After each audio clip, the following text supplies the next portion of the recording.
নমস্কার, আমি অঙ্কুর। শুরু করছি পলিটিক্স। ভারত পাক পারস্পরিক সম্পর্ক নিয়ে রাষ্ট্রপুঞ্জের কপালে ভাঁজ। এমনকি এই দুই পারমাণবিক শক্তিধর দেশের সংঘাত এড়ানোর জন্য ভারতকে উদ্যোগী হতে পরামর্শ দিয়েছেন মার্কিন ভাইস প্রেসিডেন্ট জেডি ভান্স। পরিষ্কার বোঝাই যাচ্ছে যে ডোনাল্ড ট্রাম্পও চান যেন শান্তি বিস্তারে ভারত একটা বড় ভূমিকা নেয়। কিন্তু এসবে কি কিছু এসে যাচ্ছে পাকিস্তানের? আন্তর্জাতিক মহল উদ্বিগ্ন, কিন্তু নিয়ন্ত্রণ রেখা বরাবর একটানা গুলি চালিয়ে যাচ্ছে পাক সেনা। এই শুক্রবার নিয়ে 8 দিন হলো, কিন্তু গোলাগুলি থামানোর কোনো ইচ্ছে পাকিস্তানের আছে বলে মনে হচ্ছে না। উল্টো দিকে পাকিস্তানের সিদ্ধান্তের জেরে নাজেহাল পাক নাগরিকরাই। ভারত থেকে যে সমস্ত পাক নাগরিক আটারি সীমান্ত দিয়ে দেশে ফিরছিলেন, হঠাৎ করে তাদের মুখের ওপরেই আটারি সীমান্ত বন্ধ করে দিয়েছিল পাক প্রশাসন। একদিন বন্ধ রাখার পর আটারি সীমান্ত যদিও খুলেছে, কিন্তু কতদিনের জন্য খুলেছে, আবার বন্ধ হয়ে যাবে কিনা এর কোনো উত্তর আপাতত নেই। অন্যদিকে দুনিয়ার দিকেই ভারত শান্তির হাত বাড়িয়েছে বারবার, কিন্তু তাই বলে সামরিক তৎপরতায় ভারতের কোনো খামতি নেই। আজ গঙ্গা এক্সপ্রেসওয়েতে মিরাজ, সুখোই, রাফালের মতো যুদ্ধ বিমানগুলোর মহড়া চালিয়েছে ভারতীয় বায়ুসেনা। পাশাপাশি পাক প্রধানমন্ত্রী শেহবাজ শরীফের ইউটিউব অ্যাকাউন্টও ব্লক করেছে ভারত। ভারত ও পাকিস্তান দুই দেশের হাতেই রয়েছে পারমাণবিক অস্ত্র। স্বভাবতই পেহেলগাম কাণ্ডে উত্তর পর্বে সন্ত্রাসবাদের মোকাবিলায় পাকিস্তানের বিরুদ্ধে কড়া পদক্ষেপের প্রস্তুতি নিতে চায় ভারত। ফলে উপমহাদেশে তৈরি হয়েছে যুদ্ধের আবহ। পেহেলগামের ঘটনায় প্রত্যেক ভারতীয়র রক্ত ফুটছে। প্রতিটি জঙ্গিকে খুঁজে ও তার সহযোগীকে খুঁজে বার করে শাস্তি দেওয়া হবে। প্রধানমন্ত্রী নরেন্দ্র মোদী গত রবিবার মন কি বাতে এভাবেই নাম না করে প্রতিবেশী পাকিস্তানকে হুঁশিয়ারি দিয়েছেন। জঙ্গি হামলার সঙ্গে তাদের সম্পর্ক নেই বলে দাবি করলেও আজ 8 দিন হলো নাগারের নিয়ন্ত্রণ রেখা বরাবর জম্মু কাশ্মীরের সীমানায় গুলিবর্ষণ করে চলেছে পাক সেনা। স্বাভাবিকভাবেই ভারতকেও তার জবাব দিতে হচ্ছে। আর এই আবহে উত্তরপ্রদেশের গঙ্গা এক্সপ্রেসওয়েতে ভারতীয় বায়ুসেনার যুদ্ধ বিমান অবতরণের মহড়া বাড়তি মাত্রা যুক্ত করেছে। ভারতের এই প্রথম জাতীয় সড়কে জেট যুদ্ধ বিমানের ওঠানামা, যা বস্তুত ভারতের তরফে বায়ুসেনার শক্তি প্রদর্শনের সামিল বলেই মনে করা হচ্ছে। একদিন বন্ধ রাখার পর শুক্রবার ওয়াঘা আটারি সীমান্ত খুলে দিতে বাধ্য হয়েছে পাকিস্তান। উদ্ভূত পরিস্থিতিতে দ্বিপাক্ষিক উত্তেজনার অবসানে রাষ্ট্রপুঞ্জের নিরাপত্তা পরিষদের বৈঠক চান পরিষদ প্রেসিডেন্ট ইভিজেন্স সেকেরেস। সংবাদ সংস্থার এক প্রশ্নের জবাবে তিনি বলেন, যেহেতু দুটি পরমাণু শক্তিধর দেশ জড়িত, তাই অতি দ্রুত বৈঠক হওয়া দরকার। সম্ভাব্য যুদ্ধ এড়ানোর পক্ষে সওয়াল করেছেন মার্কিন vice president JD Vance. Pahalgam হত্যাকাণ্ডের দিন ভ্যান্স সপরিবারে ভারতের সফরে ছিলেন, আর তিনি ভারতকে যুদ্ধ এড়িয়ে পদক্ষেপ করার কথাও বলেছেন। পেহেলগামের হত্যাকারীদের খুঁজতে পাকিস্তানের ভারতকে সাহায্য করা উচিত বলে মন্তব্য করেছেন তিনি। মার্কিন secretary of state Marco Rubio ফোনে বিদেশমন্ত্রী এস জয়শঙ্করকে ভ্যান্সের সুরে সম্ভাব্য সংঘাত এড়ানোর পরামর্শ দিয়েছেন। পাক জঙ্গি যোগ নিয়ে ভারতের দাবিতে কিন্তু সায় মেলেনি মার্কিন প্রশাসনের। কলকাতা টিভি।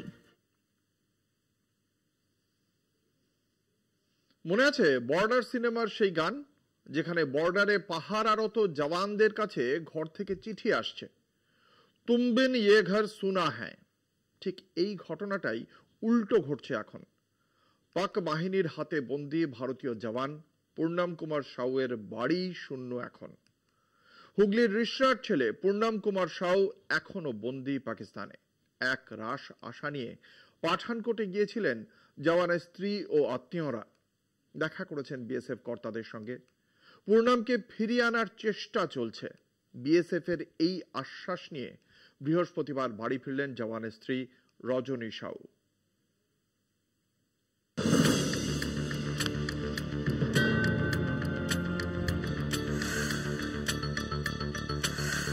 ভারতীয় বিএসএফ জওয়ান পূর্ণাম কুমার সাউ এক অপরাধ ভুলে সীমান্ত পেরিয়ে গিয়েছিলেন, আর তারপর থেকেই তাকে আটকে রেখেছে পাক সেনা। স্বামীর খোঁজ নিতে পাঠানকোটে ছুটে গিয়েছিলেন পূর্ণামের স্ত্রী রজনী ও তার পরিবারের সদস্যরা। বিএসএফ কর্তাদের সঙ্গে সাক্ষাৎ করে বৃহস্পতিবার পাঠানকোট থেকে হুগলি ফিরেছেন তারা। হাতে কিছু নেই, মুখে শুধুই আশ্বাস। দিনরাত উৎকণ্ঠায় থাকা রজনী গর্ভবতী। তার চোখে এখন একটাই চাওয়া, ও শুধু ফিরে আসুক। ওনারা আমাদেরকে হেডকোয়ার্টার নিয়ে গেছেন, কাংড়া বলে একটা জায়গা আছে হিমাচল প্রদেশ, সেখানে নিয়ে গেছে। ওইখানকার সিও সাহেবের সাথে মিটিং হয়েছে। ওনারা বলছেন দেখুন ম্যাডাম এরকম ঘটনা এখানে ঘটতেই থাকে, ঠিক আছে, এইদিকে ওইদিকে যায়, ওইদিকে এইদিকে আসে, কিন্তু এরকম ঘটনা ঘটেনি কি 24 या 48 আওয়ার মধ্যে কাউকে ছাড়ানো হয়নি। আমরা 100 থেকে 110% চেষ্টা করছি ওকে ছাড়ানো। পূর্ণম এখনো জীবিত, এটাই একমাত্র স্বস্তি। কিন্তু তার অবর্তমানে মানসিক বন্দিত্বে আটকে আছে তার পরিবার। প্রশাসনের পক্ষ থেকে আশ্বাস মিলেছে পূর্ণম সুস্থ আছেন, ফিরিয়ে আনার চেষ্টা চলছে। স্যার বলুন আপনি একটু পেশেন্স রাখুন, আমাদেরকে একটু সময় দিন, ও ফিরে চলে আসবে। সেরকম কোনো চিন্তার কোনো কথা নেই। 1 সপ্তাহের মধ্যে উনি বলেছেন যদি না হয় তাহলে ওরা আমাকে দিল্লি নিয়ে যাবে, দিল্লি ওইখানে আইজি স্যারের সাথে কথা বলবে। কিন্তু প্রশ্ন হলো তিনি ফিরবেন কবে? তার ফিরে আসা মানে শুধু এক পরিবারের স্বস্তি নয়, বরং দেশের একটা মুখ রক্ষা। কলকাতা টিভি।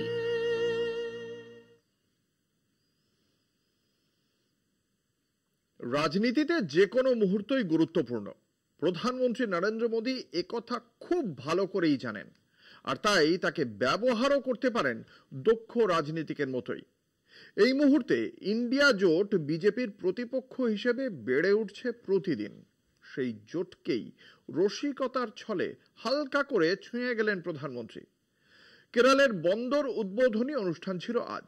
বন্দর তৈরি হয়েছে আদানির টাকায়। কোথায় হয়েছে?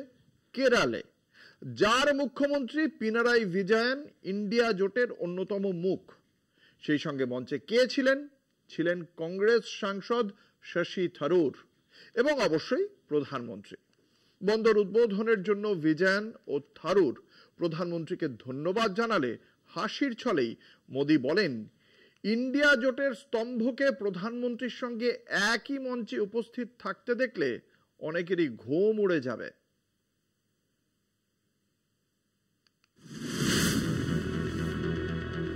অনুষ্ঠান একটাই, মঞ্চও এক, আর সেখানে 3 ভিন্ন মেরুর রাজনীতিক। প্রধানমন্ত্রী নরেন্দ্র মোদী, কেরলের মুখ্যমন্ত্রী পিনারাই বিজয়ন ও কংগ্রেস সাংসদ শশী থারুর। 8,867,000 কোটি টাকা ব্যয়ে আদানি গোষ্ঠীর তৈরি ভিজিনজ্যাম সমুদ্র বন্দরের উদ্বোধনী অনুষ্ঠানে হাজির ছিলেন তারা। সেই আবহেই বিজয়নকে ইন্ডিয়া জোটের গুরুত্বপূর্ণ নেতা আখ্যা দিয়ে শশী থারুরের উদ্দেশ্যে প্রধানমন্ত্রীর ইঙ্গিতপূর্ণ মন্তব্য আজকের অনুষ্ঠান অনেকের ঘুম কেড়ে নেবে এবং নিশানায় যে কংগ্রেস সে নিয়ে সংশয় নেই রাজনীতির কারবারিদের। প্রধানমন্ত্রী বলেন, G20 সামিটে মধ্যপ্রাচ্য ও ইউরোপের একাধিক দেশের সঙ্গে আমাদের বাণিজ্যিক চুক্তি হয়েছে। সেই পথে কেরলের ভিজিনজ্যাম সমুদ্র বন্দর অনেকটাই উপকৃত হবে। জলপথে বিদেশের সঙ্গে আমদানি রফতানি বাড়াতে দেশের বেসরকারি সংস্থাগুলির অবদানের ভূয়সী প্রশংসা করেন মোদী। কেরলের আর্থিক উন্নতিতে ভিজিনজ্যাম বন্দর প্রকল্প এক গুরুত্বপূর্ণ পদক্ষেপ, মন্তব্য কেরলের মুখ্যমন্ত্রীরও। এর জন্য প্রধানমন্ত্রীর পাশাপাশি বন্দর নির্মাতা সংস্থা আদানি গোষ্ঠীকে ধন্যবাদ জানান বিজয়ন। একইভাবে এক্স হ্যান্ডেলে মোদীর সঙ্গে ছবি পোস্ট করে নিজের সংসদ এলাকায় বন্দর প্রকল্পকে স্বাগত জানান তিরুবনন্তপুরমের কংগ্রেস সাংসদ শশী থারুর। কলকাতা টিভি।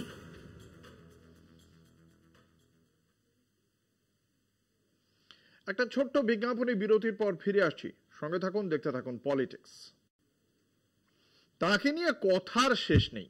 কখনো গরুর দুধ থেকে সোনা পাওয়া, কখনো বা মেলায় ঘুরে ঘুরে প্রকাশ্যে দা কাটারি কেনা। যাই ঘটুক না কেন, মুখের মতো জবাব তার তৈরিই থাকে। বুঝতেই পারছেন বলছি দিলীপ ঘোষের কথা। এই মুহূর্তে বিবাহ সাঙ্গ করে যিনি আলোচনার তুঙ্গে রয়েছেন। তৃণমূল তথা মমতা বন্দ্যোপাধ্যায়কে নিয়ে দিলীপের নানা উক্তির কথা নিশ্চয়ই মানুষ এত তাড়াতাড়ি ভুলে যায়নি। কিন্তু বুধবার দীঘায় জগন্নাথ মন্দির উদ্বোধনী অনুষ্ঠানে মুখ্যমন্ত্রীর পাশে সস্ত্রীক দিলীপ ঘোষকে দেখা যাওয়ার পরেই শুরু হয়েছে হাজারো আলোচনা। বিশেষ করে রাজ্য বিজেপির তরফে তো পরপর আক্রমণ চালানো হয়েছে দিলীপের দিকে। এই সব কিছুর জবাব দিলীপ দিলেন তার নিজস্ব ভঙ্গিতে। একান্ত সাক্ষাৎকারে কলকাতা টিভিকে নিজেই জানালেন তিনি।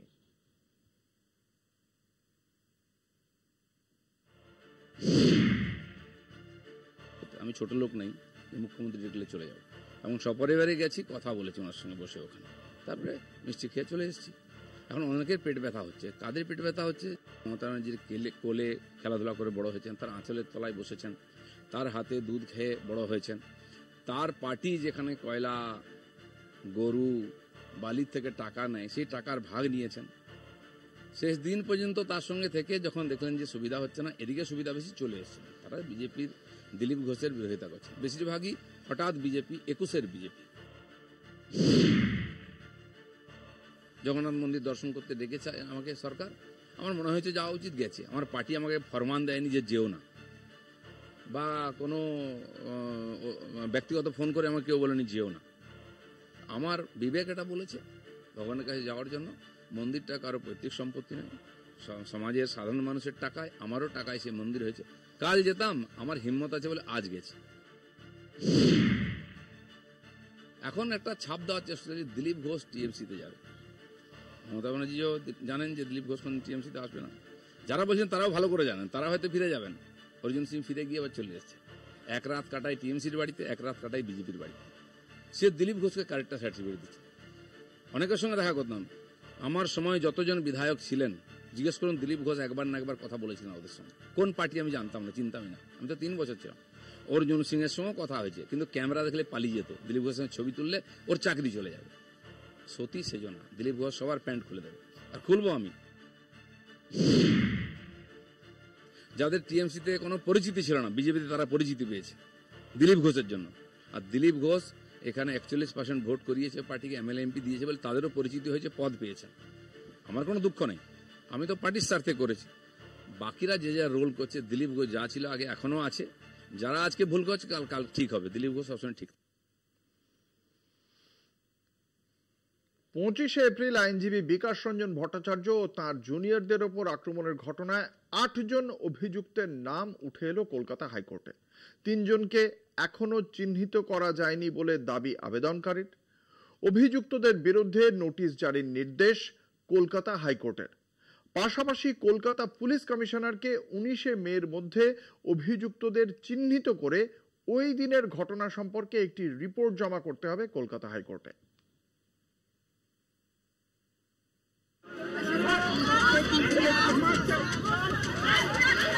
25শে এপ্রিলের ঘটনায় কলকাতা হাইকোর্টের দায়ের হওয়া মামলায় 8 জন অভিযুক্তের নাম উল্লেখ। রাজু দাস, শুভেন্দু দাস, অতনু রায়, তপন কুমার মণ্ডল, চন্দন মৃদ্দা, শিবানী কুইট্টি, সঞ্জয় বৈরাগী, কুণাল ঘোষ। 25শে এপ্রিল হাইকোর্ট চত্বরে আইনজীবী বিকাশ রঞ্জন ভট্টাচার্য ও তার জুনিয়রদের উপরে আক্রমণের ঘটনায় শতপ্রণোদিত মামলা কলকাতা হাইকোর্টে। বৃহত্তর বেঞ্চ গঠন প্রধান বিচারপতির। এদিন শুনানি চলাকালীন বিচারপতি অরিজিৎ বন্দ্যোপাধ্যায় বলেন, অভিযুক্তদের নোটিশ দেওয়া হবে, তাদের হলফনামা দেওয়ার সুযোগ দেওয়া হবে, ব্যাখ্যায় সন্তুষ্ট না হলে রুল জারি করা হবে। আইনজীবী পার্থ সারথী সেনগুপ্ত বলেন, পুলিশ সিসিটিভি ক্যামেরা ফুটেজ থেকে শনাক্ত করতে ব্যর্থ। কারা ওই ব্যক্তি? সিসিটিভি ফুটেজ সংরক্ষিত করে রাখা হোক, নয়তো এই ফুটেজও চলে যাবে। বিচারপতি অরিজিৎ বন্দ্যোপাধ্যায়ের মন্তব্য, প্রধান বিচারপতি এই ঘটনায় শতপ্রণোদিত হস্তক্ষেপ করেছেন। এটা দুর্ভাগ্যজনক ঘটনা। আমরা মেটেরিয়াল যা পেয়েছি তা রাখছি। আমাদের পর্যবেক্ষণ বিচার ব্যবস্থাকে আঘাত করার মতো ঘটনা। বিচারপতি অরিজিৎ বন্দ্যোপাধ্যায় বলেন, অভিযুক্তদের নোটিশ দেওয়ার নির্দেশ আদালতের। তাদের 14 দিনের মধ্যে আত্মপক্ষ সমর্থনে তাদের বক্তব্য জানাতে হবে। সিসিটিভি ফুটেজ দেখে কলকাতা পুলিশ কমিশনারকে অভিযুক্তদের চিহ্নিত করতে হবে। ওই দিনের ওল্ড পোস্ট অফিস স্ট্রিট ও কিরণ শঙ্কর রায় রোডের সিসিটিভি ফুটেজ বেলা 3টে থেকে রাত 9টা পর্যন্ত সংরক্ষণ করতে হবে।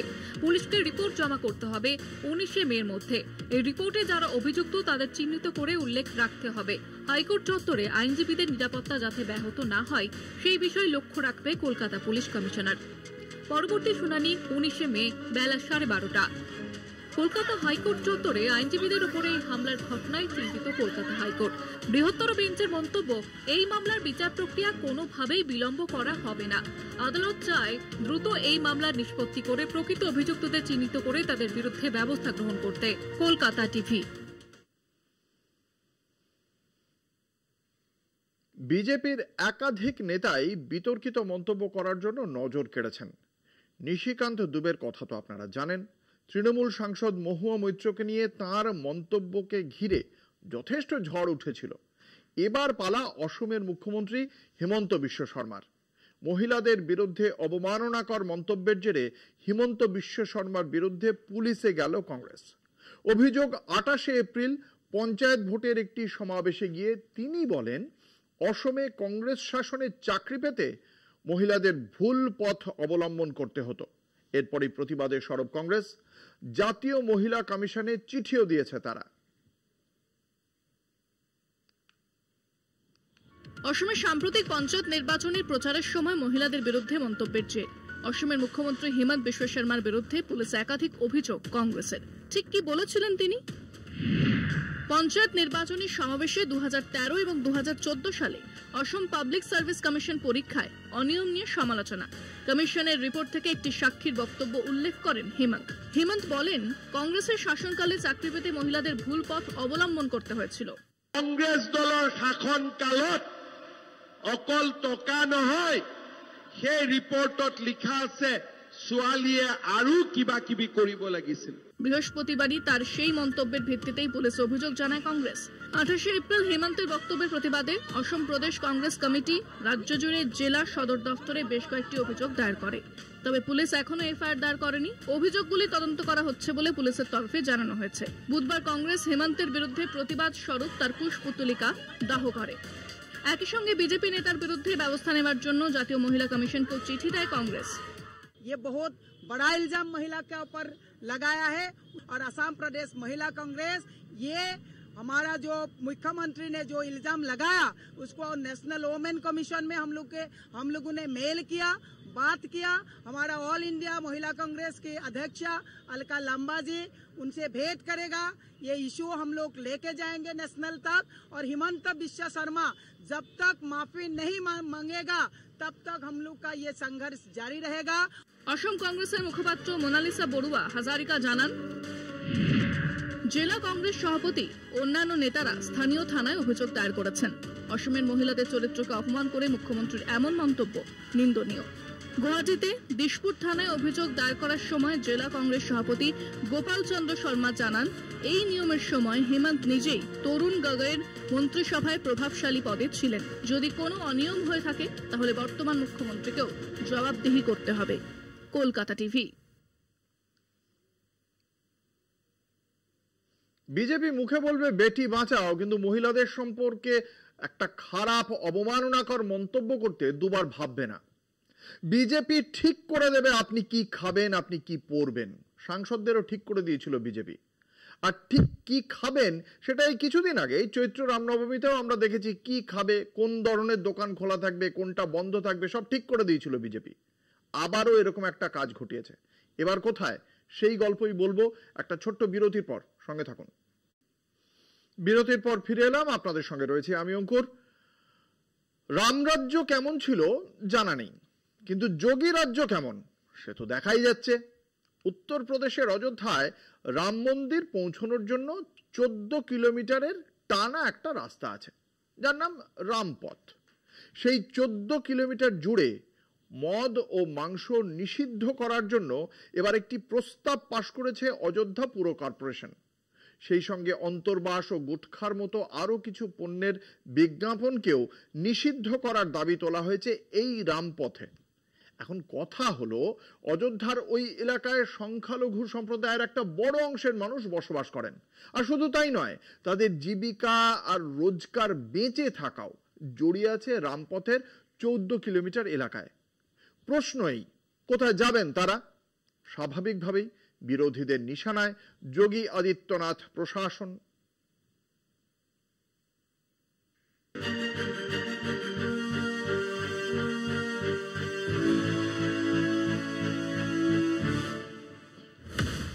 নবরাত্রি উপলক্ষে অযোধ্যায় আমিষ বিক্রির উপর হুলিয়া জারি করেছিল যোগী সরকার।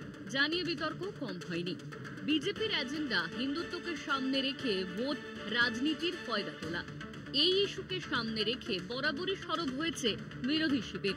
এবার ফের একবার ধর্মের নামে রাজনীতির ময়দানে বিজেপি। উত্তরপ্রদেশে রাম মন্দির চত্বরে মদ মাংস বিক্রির উপর নিষেধাজ্ঞা জারি করে বিতর্কে যোগী আদিত্যনাথ প্রশাসন। 14 কিলোমিটার দীর্ঘ রামপথের পাশে মদ ও মাংস বিক্রি নিষিদ্ধ করার জন্য একটি প্রস্তাব পাশ করেছে অযোধ্যা পুর কর্পোরেশন মেয়র, ডেপুটি মেয়র এবং 12 জন কর্পোরেটরদের নিয়ে গঠিত নির্বাহী কমিটি কর্তৃক এই প্রস্তাব গৃহীত হয়েছে। পান, গুটখা, বিড়ি, সিগারেট এবং অন্তর্বাসের বিজ্ঞাপন নিষিদ্ধ করার প্রস্তাবও দেওয়া হয়েছে।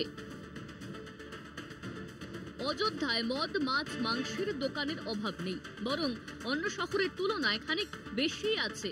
সরজু নদীর তীর থেকে ফৈজাবাদ শহর পর্যন্ত রামপথে কাঁচা মাংস বিক্রির অসংখ্য দোকান রয়েছে। রয়েছে বিখ্যাত রেস্তোরাঁ ও হোটেল। পাশাপাশি ওই এলাকায় মদ বিক্রির ব্যবসাও জমজমাট। এছাড়া সংখ্যালঘু সংখ্যাও নেহাত কম নয়, ফলে মাছ, মাংস, ডিমের চাহিদাও বিপুল। এই পরিস্থিতিতে মদ, মাংস, পান, গুটখা বিক্রির উপর যোগী প্রশাসনের নয়া ফতোয়া ব্যবসায়ীদের আয়ে কোপ বসাবে। এ বিষয়ে অযোধ্যার মেয়র গিরিশপতি ত্রিপাঠী বলেন, নিষেধাজ্ঞার সিদ্ধান্তটি আনুষ্ঠানিকভাবে অযোধ্যার জেলা ম্যাজিস্ট্রেটকে জানানো হয়েছে। এটি বাস্তবায়নের বিষয়ে তিনি সিদ্ধান্ত নেবেন। যদিও জেলা প্রশাসন এখনো সেই প্রস্তাবে সাড়া দেননি। तो इस रामपथ के नामकरण होने के बाद इस पे कोई इस तरह के गर्हित पदार्थ अगर बिक्री होता है तो वह कहीं न कहीं हमारी जो सांस्कृतिक गरिमा है उसके अनुरूप नहीं है। प्रभु श्री राम इस भारत के नायक हैं और उनके नाम पर अगर कोई पथ बना है तो उस पथ पे इस तरह की बातें नहीं होनी चाहिए।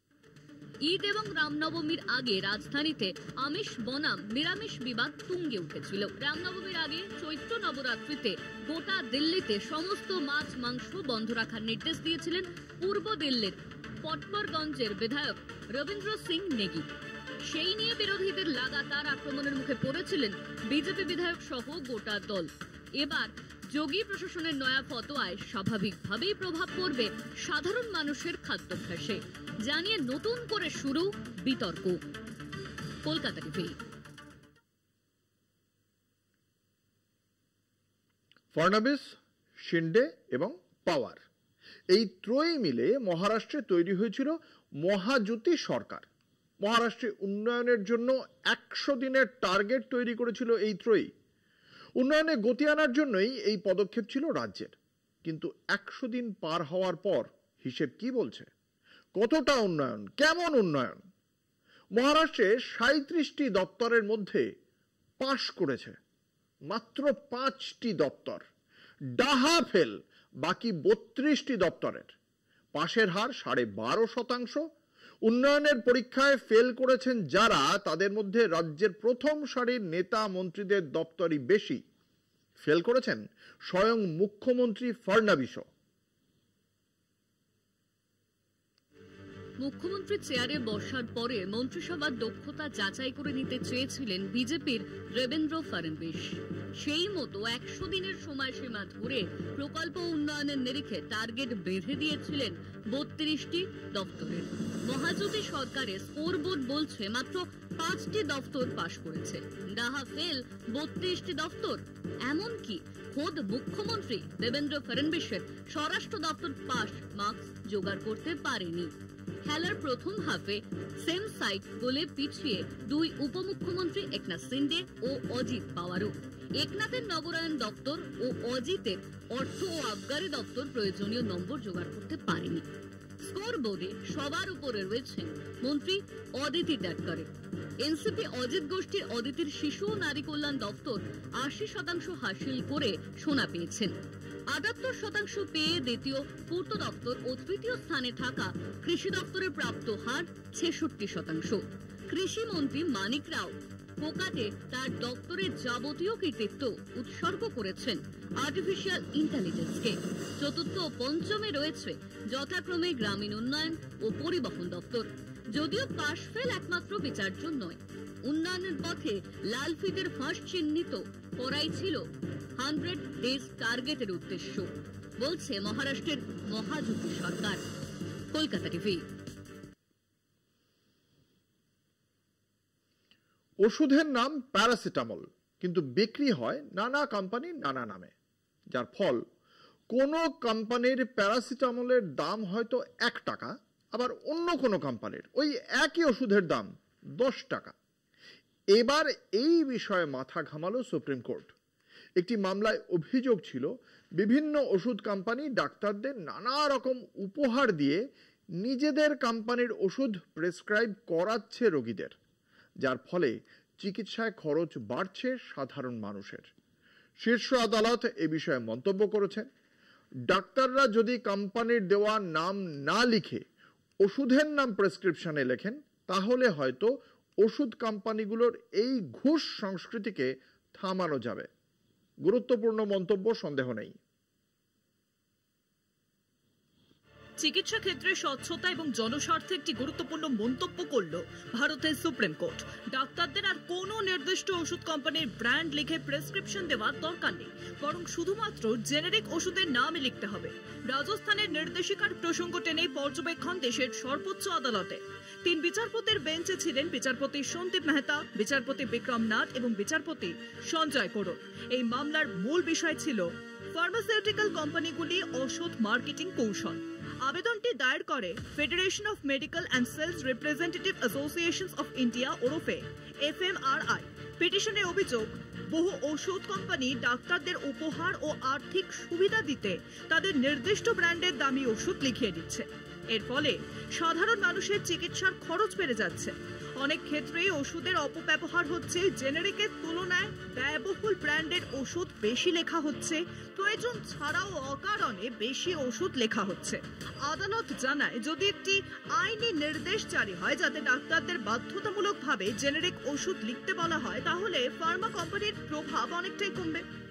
আমরা কিন্তু সবসময় যে নিজের কোনো ব্যক্তিগত স্বার্থে নির্দিষ্ট কোনো কোম্পানি আমরা লিখতে পছন্দ করি তা কিন্তু নয়। অনেক সময় আমরা এটা লিখি কারণ এই কোম্পানির ওষুধটা খুব ভালো কোয়ালিটির, ভালো কাজ করবে বলে কিন্তু লেখা হয়। কিন্তু যেটা হবে যে আমরা যদি শুধু জেনেরিক নেম এবং এই ধরনের লিখে আমরা ছেড়ে দিই এবং পেশেন্ট গিয়ে ওষুধ দোকান থেকে কেনে, তাহলে ব্যাপারটা কিন্তু ঘুরপথে একই দাঁড়াবে। যিনি ওষুধ দোকান থেকে ওষুধ দিচ্ছেন তার হাতে সম্পূর্ণ এই স্বাধীনতা থেকে যাবে যে তিনি কোন ব্র্যান্ডের ওষুধ দেবেন পেশেন্টকে, এবং সেখানে যে তার ব্যক্তিগত কোনো স্বার্থ জড়িত থাকবে না, এটা সুপ্রিম কোর্ট কি করে এনশিওর করবে?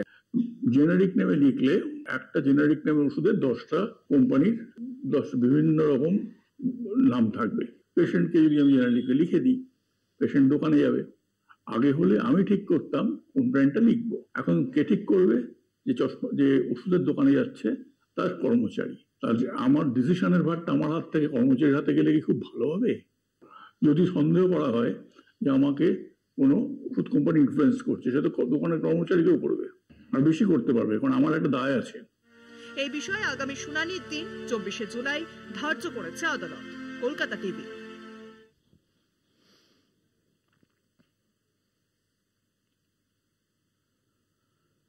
এই সপ্তাহটাও শেষ হতে চলেছে। এখনো পর্যন্ত কূটনৈতিক পদক্ষেপ ছাড়া আমরা এখনো দেখিনি নয়াদিল্লির পক্ষ থেকে এমন কোনো পদক্ষেপ যে পদক্ষেপ যুদ্ধের দিকে এগিয়ে যায়। এবং এই 2 পরমাণু শক্তিধর রাষ্ট্র যদি যুদ্ধে অবতীর্ণ হয়, তাহলে ঘুম উড়ে যাবে বিশ্বের। সেই কারণেই মার্কিন যুক্তরাষ্ট্রের পক্ষ থেকে বিদেশ সচিব, প্রতিরক্ষা সচিব এবং ভাইস প্রেসিডেন্ট তারাও কিন্তু বারংবার ভারতের সংশ্লিষ্ট মন্ত্রকের মন্ত্রীদের সঙ্গে কথা বলছেন, বারংবার বলছেন যাতে এইরকম কোনো বড় পদক্ষেপ ভারত না নেয়, সংঘাত যাতে এড়ানো যায়।